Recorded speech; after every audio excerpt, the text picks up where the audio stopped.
Ada orang-orang yang tidak suka pada kita, ada pada sebuah pekerjaan, ada pada sebuah posisi, ada pada sebuah kedudukan. Dan biasanya ada kalanya apa yang direncanakan mereka tidak suka berhasil.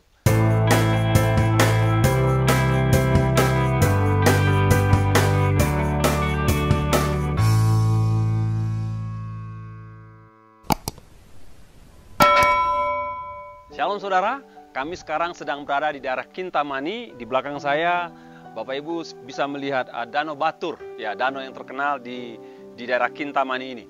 Pada satu kali ada seorang anak Tuhan, dia merupakan salah satu manajer di bidang restoran sebuah hotel. Ya, dia bekerja di sana dengan giat dari tahap awal, ya, dari tahap dasar dia bekerja dan menengah dan akhirnya dia sampai pada mengelola sebuah restoran hotel. Jadi dia untuk manajer di bidang restoran itu dia di sebuah hotel. Namun beberapa tahun kemudian datanglah seorang general manager di hotel itu, Bapak Ibu, orang baru. Dan ketika general manager ini bekerja di situ, rupanya sepertinya dari cerita yang dia berikan, yang dia kisahkan, GM ini kurang senang sama dia.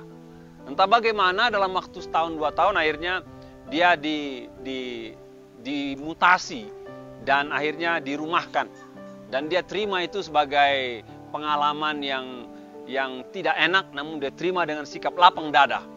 Dan dia dirumahkan dan dia bekerja seperti biasa, mencari tempat-tempat yang bisa dikelolanya, mencari gedung-gedung yang bisa dikelolanya.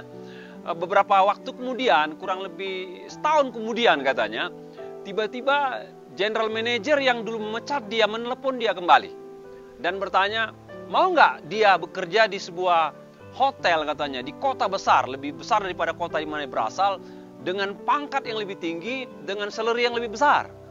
Dan dia bilang, apakah ini benar Pak? Katanya benar.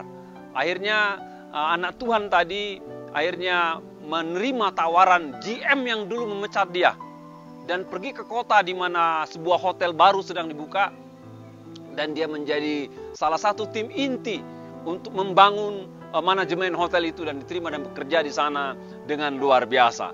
Bapak Ibu, ada firman yang mengatakan demikian, jikalau Tuhan berkenan kepada jalan seseorang, maka musuh orang itu pun didamaikannya dengan dia. Jikalau Tuhan berkenan kepada jalan seorang, maka musuh orang itu pun didamaikan dengan dia. Bapak Ibu, sebagai orang percaya, memang kita tidak ingin punya musuh dan memang kita nggak boleh punya musuh. Namun sebagai ironinya, kita tidak bisa larang orang memusuhi kita seperti teman tadi. Ya, dan dalam hidup ini ada orang-orang yang tidak suka pada kita, ada pada sebuah pekerjaan, ada pada sebuah posisi, ada pada sebuah kedudukan. Dan biasanya ada kalanya apa yang direncanakan mereka tidak suka berhasil. Nah, kalau kita tidak bisa menyikapi dengan baik, itu bisa bikin kita antipati, bisa bikin kita akar pahit. Namun yakinlah sebagai anak Tuhan, tidak ada pengalaman yang sia-sia. Terima saja dengan lapang dada, dan tetap saudara bersikap baik kepada orang yang tidak bersikap baik dengan saudara.